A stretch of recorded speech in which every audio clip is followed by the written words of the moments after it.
सभी को नमस्ते। ऑनलाइन ट्यूशन पर आपका स्वागत है। यदि यदि आप यूजीसी फर्स्ट पेपर की तैयारी कर रहे हैं तो आप चैनल को सब्सक्राइब कर मेरे साथ जुड़ सकते हैं। आज का विषय है रिसर्च प्रपोजल। तो सबसे पहले रिसर्च प्रपोजल का दूसरा नाम क्या है? सेनोप्सिस। सेनोप्सिस कह लो या रिसर्च प्रपोजल कह लो या शोध प्रस्ताविका कह लो, तीनों बातें एक ही है। ठीक है। तो सबसे पहले हमारे मन में ये प्रश्न आता है कि रिसर्च प्रपोजल क्यों बनाया जाता है या क्यों चाहिए होता है। तो आपके जानकारी के लिए मैं बता दूं कि रिसर्च प्रपोजल या सिनॉप्सिस पीएचडी एडमिशन के लिए चाहिए होते हैं। जब हम एमए पास कर लेते हैं, एमए पास करने के बाद जो भी स्टूडेंट पीएचडी करने के इच्छुक होते हैं तो पीएचडी एडमिशन के लिए रिसर्च प्रपोजल या सिनॉप्सिस बनाने होते हैं। वो भी पीएचडी एडमिशन के एडमिशन जो दो स्टेप स्टेप में होते हैं। सबसे पहले तो रिटन एग्जाम के थ्रू होते हैं, मतलब पीएचडी एडमिशन के लिए पहले रिटन एग्जाम क्लियर करना होता है जिसमें अच्छे नंबर लाना होता है, उसमें क्वालिफाई करना होता है। उसके बाद फिर इंटरव्यू होता है, इंटरव्यू में भी नंबर मिलता है। फिर दोनों नंबर मिला करके, दोनों का नंबर, रिटन एग्जाम और इंटरव्यू दोनों का नंबर मिलाने के बाद फिर मेरिट बनती है। उस मेरिट मेरिट में यदि आपका नाम आ जाता है तो आप पीएचडी एडमिशन के लिए क्वालिफाई कर जाते हैं। ठीक है। तो अब जो है रिसर्च प्रपोजल चाहिए होते हैं। ये जो इंटरव्यू होता है ना, इंटरव्यू में बढ़िया नंबर लाने के लिए एकदम बहुत बहुत बढ़िया रिसर्च प्रपोजल चाहिए होते हैं। ठीक है। तो आज हम इंटरव्यू के लिए जो रिसर्च प्रपोजल बनाया जाता है तो इसी रिसर्च प्रपोजल में कौन कौन सी बातों का ध्यान रखना होता है, किस प्रकार से हमें लिखने होते हैं, इसमें कौन कौन से हेडिंग होते हैं, कौन कौन से सब हेडिंग होते हैं, इन्हीं सब बातों को हाईलाइट करते हुए आगे चर्चा करेंगे। ठीक है, चलिए शुरू करते हैं। तो रिसर्च प्रपोजल मतलब ही हुआ शोध प्रस्ताविका, मतलब शोध संक्षिप्त रूपिका कह सकते हैं। मतलब है कि पीएचडी में जो है एक बड़ा सा पूरा थीसिस लिखी जाती है। आप किसी भी बड़े सीनियर भैया लोगों से यदि आप कभी बात करते हैं या बात करेंगे तो आपको बताया जाएगा कि रिसर्च में एक जो 5 साल की रिसर्च होती है उसमें 5 साल बाद, 5 साल काम करने के बाद एक पूरी थीसिस तैयार की जाती है और उस थीसिस में लगभग 200 से 300 के करीब पेज होते हैं। ठीक है। तो ये आर्ट्स आर्ट्स की मैं बात कर रहा हूँ क्योंकि मैं आर्ट्स का स्टूडेंट हूँ। तो 200 से 300 के बीच में पेज होते हैं और पूरे 5 साल में लिखे जाते हैं और इसमें एक टॉपिक पर लिखना होता है। ठीक है ना। तो जो पूरे 5 साल का काम है उसी काम को एक छोटे से 7 से 9 पेजों के अंदर अंदर लिख करके इंटरव्यू में प्रस्तुत करना होता है कि मैं इस टॉपिक पे काम करने वाला हूँ, इस टॉपिक से रिलेटेड ये बातें हैं और ये बातें मैं आप समाज में उजागर उजागर करने वाला हूँ। मतलब इस तरह के जो 5 और 7 10 पेजों के अंदर जो आपके पूरे 5 साल साल का जो प्लान है कि आप पहले चैप्टर में ये करेंगे, सेकंड में ये करेंगे, थर्ड में ऐसे चैप्टर में ऐसे लिखेंगे। तो उन्हीं सब बातों का पूरे 9 10 पेजों के अंदर जो संक्षिप्त रूपरेखा होती है उसी को एक तरह से रिसर्च प्रपोजल कहा जाता है। तो कौन कौन सी बातें होती है, चलिए चलिए लाइन से समझते हैं। देखिए यहाँ पे सबसे पहले क्या लिखा हुआ है कि इंट्रोडक्शन। देखो सबसे पहला काम है रिसर्च। रिसर्च शुरू ही तब होता है जब आप एक समस्या को चूज करते हैं। सिलेक्टिंग द प्रॉब्लम, प्रॉब्लम को सिलेक्ट करने के बाद ही सही मायने में रिसर्च शुरू होता है। ठीक है ना। तो सबसे पहले आपको एक टॉपिक चूज करना है, टॉपिक चूज करना है। फिर टॉपिक चूज करने के बाद पहला हेडिंग आपको देना है इंट्रोडक्शन या बैकग्राउंड, मतलब उस का टॉपिक से रिलेटेड आपको इंट्रोडक्शन लिखना है और उस इंट्रोडक्शन या भूमिका के अंदर आपको वो चीज़ क्या है, ऐसा मैंने क्यों चुना, हाउ टू योर रिस हाउ मतलब कैसे ये संभव होगा, इन सारे बातों का थोड़ा थोड़ा थोड़ा करके आपको वर्णन करना है, बताना है। ठीक है ना। फिर देखा how do you plan to examine the topic, आपको आपने जो टॉपिक चूज किया है उस टॉपिक को आप कैसे जो है परीक्षण करेंगे, कैसे आपको उस टॉपिक को जो है एक्सप्लेन कैसे करेंगे, ठीक है ना। फिर what are you interested in the topic of your choice, आपके चॉइस के हिसाब से इस टॉपिक से रिलेटेड कौन सी बातें आपको ज़्यादा कौन सी बातों पर कौन से डोमेन पर आपको ज़्यादा इंटरेस्ट है ना। फिर उसका बैकग्राउंड क्या है, मतलब इन सारी बातों को 2 3 4 5 लाइनों में बताते हुए आपको पूरा इंट्रोडक्शन पूरा करना है, ठीक है ना, भूमिका पूरी करनी है, सही है। इसके बाद आपको देखो ये इसमें क्या लिखा हुआ है, अप्लाइड पॉलिटिकल साइंस, तो पॉलिटिकल साइंस का ही ये एकदम प्रूफ किया हुआ वो है रिसर्च प्रपोजल का एक तरह से रूपरेखा है, ठीक है ना। और ये ड्यू से लिया गया है, ड्यू के वेबसाइट से, वही आपको मैं बता रहा हूँ।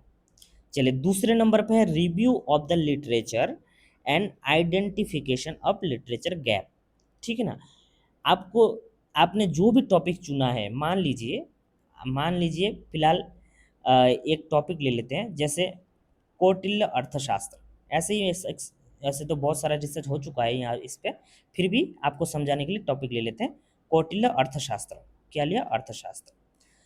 अब जो अर्थशास्त्र टॉपिक को लिया हमने, तो इससे रिलेटेड हमको लिटरेचर रिव्यू करना है, मतलब इससे रिलेटेड कौन कौन से किताबें उपलब्ध हैं मार्केट में, कौन कौन से अलग अलग लाइब्रेरियों में इससे रिलेटेड कौन कौन सी किताबें प्राप्त हो रही है, उन सब को हमको कलेक्ट करना है, पढ़ना है, रिव्यू करना है। और आइडेंटिफिकेशन ऑफ लिटरेचर गैप, और आपको गैप को ढूंढना है कि मैंने जो टॉपिक चुना है उस टॉपिक से कोई मतलब छोटा हो बड़ा हो पर नई बात जरूर निकलनी चाहिए। ऐसा नहीं कि जो पहले हो चुका है उसी को आप पृष्ठपोषण कर रहे हैं या उसी को आप घुमा फिरा के लिख रहे हैं, तो ऐसा बिल्कुल भी नहीं चलेगा।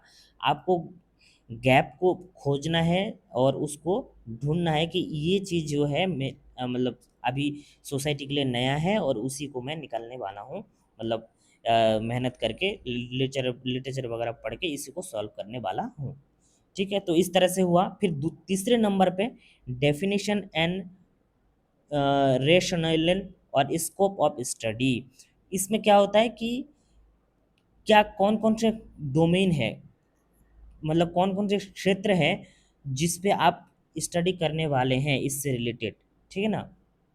तो उसके बाद चौथे नंबर पे आता है research question and hypothesis, very very important topic है कि शोध प्रश्न, इसको हम बोलते हैं हिंदी में शोध प्रश्न, मतलब कौन कौन से प्रश्नों का उत्तर आप अपने शोध के माध्यम से देने वाले हैं। तो उन शोध प्रश्नों का आप क्रम से लिखना होता है आपको, 1 2 3 4 ऐसे करके, ठीक है ना। तो शोध प्रश्न और हाइपोथेसिस, उसी को हाइपोथेसिस मतलब परिकल्पना, आप उसको आप कैसे समाधान भी करेंगे उसको भी आप अ, मतलब परिकल्पना के हाइपोथेसिस के थ्रू आपको बताने हैं, ठीक है ना। फिर आगे आता है रिसर्च मैथडोलॉजी, मतलब शोध प्रविधि, तो आप कौन कौन सी विधियों का प्रयोग करेंगे अपने शोध को पूरा करने के लिए, जैसे वर्णनात्मक करके करेंगे, क्या आप सर्वे मेथड अपनाएंगे, क्या आप केस स्टडी अपनाएंगे, क्या आप क्वेश्चनरी मेथड अपनाएंगे।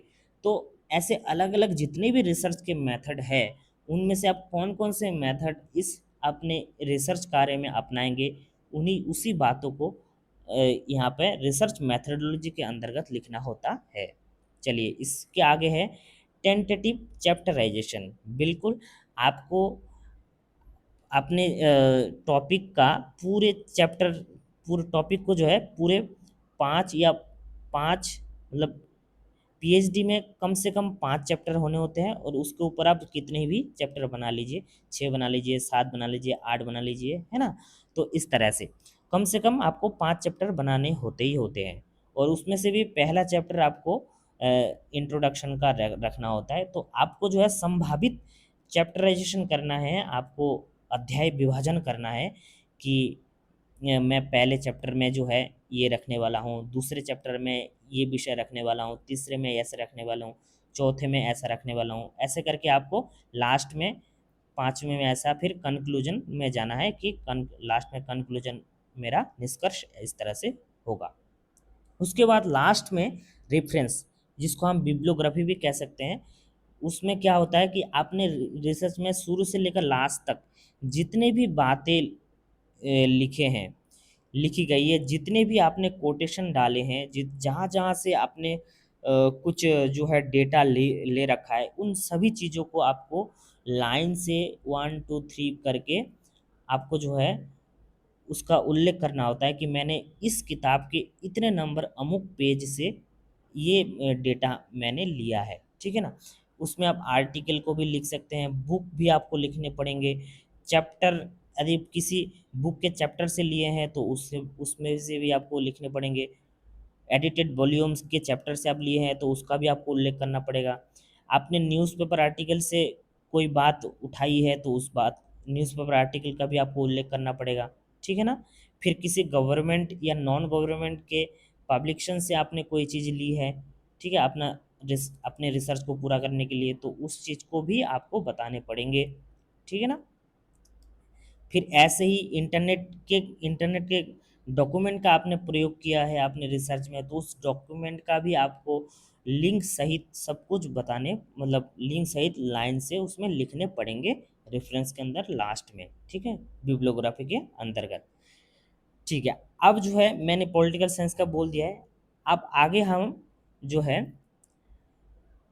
पीएचडी संस्कृत, देखो, चाहे आप कोई सा भी लिख ले, कोई सा भी आप वो कर ले, रिसर्च प्रपोजल किसी भी सब्जेक्ट का बना ले, लगभग 90% वही चीज़ है जो एक रिसर्च प्रपोजल बनाने के लिए चाहिए होते हैं, ठीक है ना। सभी का 90% सेम टू सेम है, चाहे सब्जेक्ट कोई सा भी हो।